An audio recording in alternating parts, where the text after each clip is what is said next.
నమస్కారం అండి. నేను షెఫ్ రాజు, ఈటీవీ రాజు గారు. ఈరోజు వరంగల్లో జరిగినటువంటి హిందూ పేపర్ వాళ్ళు నిర్వహించిన అవర్ స్టేట్ అవర్ టేస్ట్ అనే కార్యక్రమంలో అంటే వంటల పోటీ చాలా చాలా చాలా గ్రాండ్గా ఇక్కడ సెలబ్రేట్ చేయడం జరిగింది. హ్యూజ్ క్రౌడ్, అంటే మనకు 197 మంది పార్టిసిపెంట్స్ ఇక్కడ వచ్చారు. రకరకాల వంటకాలు, అంటే ఇక్కడ వాట్ నాట్ అనుకోండి, తెలంగాణ ట్రెడిషనల్ ఫుడ్స్ అన్నీ కూడా వచ్చాయి.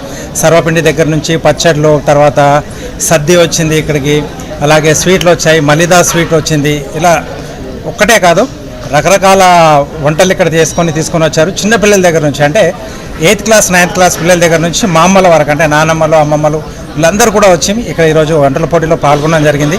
మంచి మంచి వంటలు చేసుకొచ్చారంటే మనం ఇంటికి వస్తే గెస్ట్ని ఎలా అయితే చూస్తామో ప్రేమతో అభిమానంతో రుచికరంగా పెడతామో అలాంటి వంటకాలు బాగా వచ్చాయన్నమాట. ప్రతి వంటకం కూడా చాలా చాలా సూపర్గా ఉంది.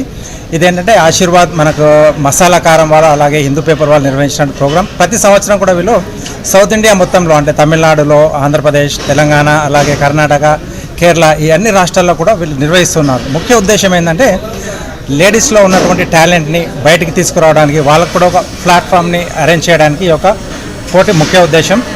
అలాగే ఈ పోటీ ద్వారా మిగతా వారికి కూడా, అంటే వాళ్ళకి తెలియని వంటకాలను కూడా మిగతా వాళ్ళ దగ్గర నుంచి చూసి నేర్చుకొని ఇంట్లో పిల్లలకు కానీ లేకపోతే పెద్దవాళ్ళకు ఆరోగ్యపరమైనటువంటి వంటకాలని పరిచయం చేయడానికి కూడా అవకాశం ఉంటుంది.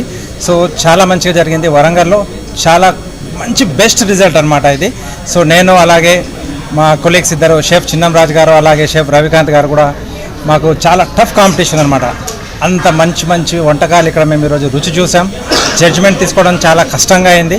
బట్ ఫైనల్గా ఏంటంటే ఫస్ట్ సెకండ్ థర్డ్ కొంచెం హెల్తీగా ఉన్న వంటలు, అలాగే కొంచెం రెసిపీలో పోషక విలువలు ఉన్నవి, వండిన విధానం, అలాగే వీటన్నిటిని మేము పరిగణలోకి తీసుకొని సెలెక్ట్ చేయడం జరిగింది. సో చాలా బ్రహ్మాండంగా జరిగింది. So thank you to Warangal public. Sir, ఇప్పుడు రైనీ సీజన్ కదా, పిల్లలకు కూడా ఎలాంటి కేర్ గురించి చెప్తారా? అట్లా ఫుడ్ గురించి చిన్నపిల్లలకు సంబంధించి. సో ఈరోజు వచ్చిన ప్రోగ్రాంలో మనకి ఏంటంటే సీజనల్గా, కొద్దిమంది తల్లులకు తెలిసినంతగా ఎక్కువ తెలియదు అంటారు. సీజన్కు తగ్గట్టుగా కొంచెం మనకు చల్లగా వాతావరణం ఉన్నప్పుడు కొంచెం వేడి కలిగించే శరీరానికి పదార్థాలు పెట్టాలి, అలాగే వేడిగా ఉన్నప్పుడు కొంచెం చలవ చేసేటి పెట్టాలంటారు కదా, అలాంటి వంటకాలు కూడా ఈరోజు చాలా వచ్చాయి. ఎందుకంటే డాక్టర్ దగ్గరికి వెళ్లకుండా ఇంట్లోనే పోపులు పెట్టాయని అందుకే అంటారు. మనకు ఆ మసాలా దినుసుల్లోనే మన శరీరాన్ని, మన ఆరోగ్యాన్ని కాపాడుకోవడానికి సకల ద్రవ్యాలన్నీ కూడా దాంట్లోనే ఉంటాయి. వాటిని కరెక్ట్గా సరైన విధానంలో సరి అయిన పాలలో మనం తీసుకున్నట్టయితే ఆరోగ్యాన్ని కూడా కాపాడుకోవచ్చు. మనకి ఇప్పుడు వర్షాకాలం ఆల్రెడీ ప్రారంభమైంది, అంటే పిల్లలు బయట ఆడుకుంటూ ఉంటారు. అనుకోకుండా మనం బయటకు వచ్చినప్పుడు వర్షంలో తడుస్తూ కూడా ఉంటాం.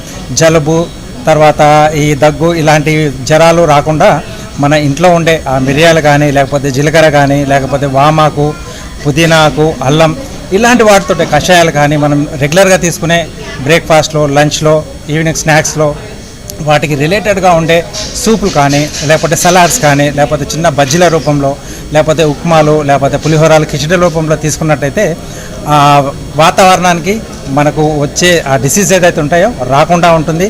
మన శరీరం కూడా ఏంటంటే ఇమ్యూన్ సిస్టమ్ అనేది కూడా బాగా పెరుగుతుంది. ఇది కూడా ఈ పోటీల ద్వారా బాగా ఉపయోగపడుతుంది.